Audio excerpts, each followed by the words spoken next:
Alex Jones has been ordered to sell his cameras, his equipment, his InfoWars show, all of it. This is ordered by a judge to help make the $1.5 billion settlement that was ordered against him in that whole Sandy Hook lawsuit thing. Now, when that lawsuit was going on, that was back when I was streaming most days with Howard, and we talked about it, and I don't think either one of us was in favor of that lawsuit. I think we both agreed that it infringed on his free speech. He never incited people to go to these people's houses and such things like that, at least as far as we were aware at the time. And this is me recalling the details of that case because, you know, those we did go through it in some pretty good depth. We were kind of firmly on the side of, you know, this settlement is ridiculous. It's never going to be paid. If he liquidates his assets associated with InfoWars, he's not going to make all that much money because the InfoWars show doesn't function without Alex Jones. It's valueless unless he's on it. And if he sells it, he's very obviously not going to be the one on it. He's going to start his own thing again. They're going to have him sell mics and cameras. It's not going to...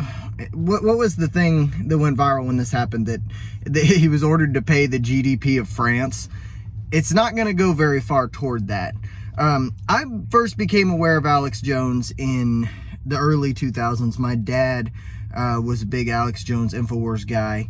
And for quite a while, I really hated Alex Jones because my dad would come home so stressed and all he could think about and talk about was how much trouble we're in.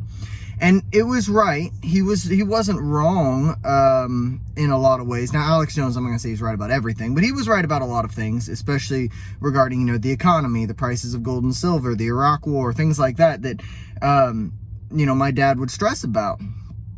And like I said, he was right about those things, but when you've got kids, you kind of have to shield them from that. And my dad, admittedly, had trouble doing that. He was so stressed out about it, and, you know, he didn't really have a whole lot of friends, so his way of talking about it was talk to our mom in front of us, and so we would hear a lot of that. So I had a lot of resentment against Alex Jones, especially in regards to, like, 9/11, because my dad's a 9/11 truther, and, you know, things come out, kind of changes your perspective a little bit, but that's not what this is about. Alex Jones is going to liquidate, sell everything, but I imagine what's going to happen, and even if they, so a thing I was thinking is what they're probably going to do is find a way to either have him close down or sell his X account, you know, whatever other social medias he has. I'm not sure what all he has besides X, Truth Social, whatever it is. But I don't think that really matters. I think Alex Jones could create a new Twitter account, send a message to one of his buddies, Joe Rogan, Tim Pool, Elon Musk, have them broadcast it, and he'd have 10 million followers overnight. Or however many he's got now, I don't know. But he would get 1 million views per video at least. That's what he's getting now, at least 1 million. He would get those views immediately. I don't believe, I mean, this almost feels like it's out of spite because he's not going to get enough to make a dent in that settlement from selling everything. He's not, because everybody knows that InfoWars is valueless without Alex Jones. So he's not going to have enough money from that to pay off the settlement. It feels like this is out of spite. It feels like they're trying to silence Alex Jones. And now, Alex Jones is a complicated figure, I think, because he's a little bit crazy on some things, but he's right about a lot of things a long time before anyone else is.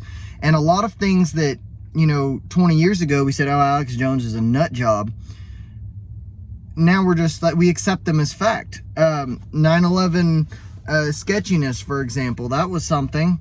You know, that went to a grand jury to examine more evidence in, you know, after finding thermite all over the place in, you know, in New York City around the Building 7 and the Trade Center sites. So there was a lot of that. It's like, well, who knows? I'm not saying that, you know, definitively that, you know, anything about that because I don't really know.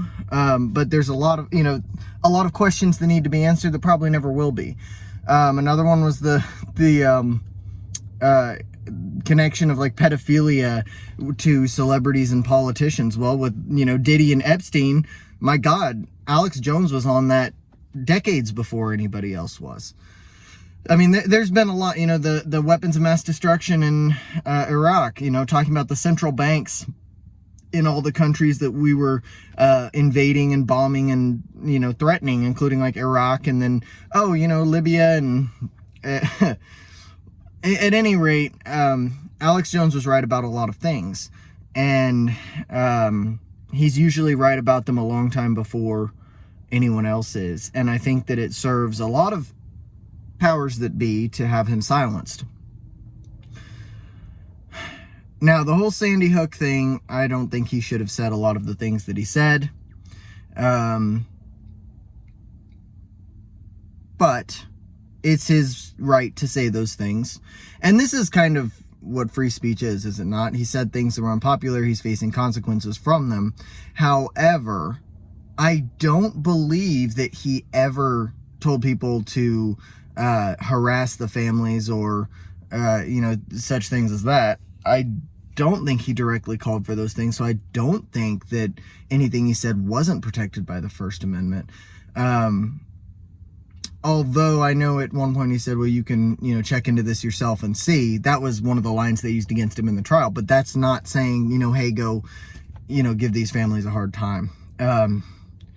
At any rate, the news is, you know, Alex Jones having to sell his business. What's he going to do next? I will bet you anything. He'll probably start broadcasting on X instead of Infowars.com. But, you know, he's going to sell his vitamin site too, which is kind of funny. I remember the old Alex Jones ads where he would show himself like when he was young and super ripped, and then you'd show him like next to him and he's got his big old belly. And like he looks like he's in, you know, he's got the big arms and everything back then, big arms and shoulders, looks kind of yoked, but he's got his big old belly. Oh, Alex Jones. I like Alex Jones. He's funny. I don't really listen to him anymore, but I think he's funny. I'll check in on him every once in a while to see what he's doing. Anyway, I want to add a little message here at the end. Everybody, exercise and do your cardio. I started doing cardio religiously 7 days a week. I've been running, trying to get to about 200 minutes of cardio a week. I started in April. I'm down 16 pounds, and I let myself get a little chunky. Admittedly, I was powerlifting, so I wasn't doing a whole lot of cardio, and started growing a little bit of a belly. So I'm down 16 pounds. I've been running a lot. High blood pressure and heart problems are one way that you can shorten your time with your family and, you know, cause them problems. I've got a daughter now. I'm thinking about her. I want to give her as long of a time with her dad as I possibly can. So, yeah, run, do your cardio. That's about it.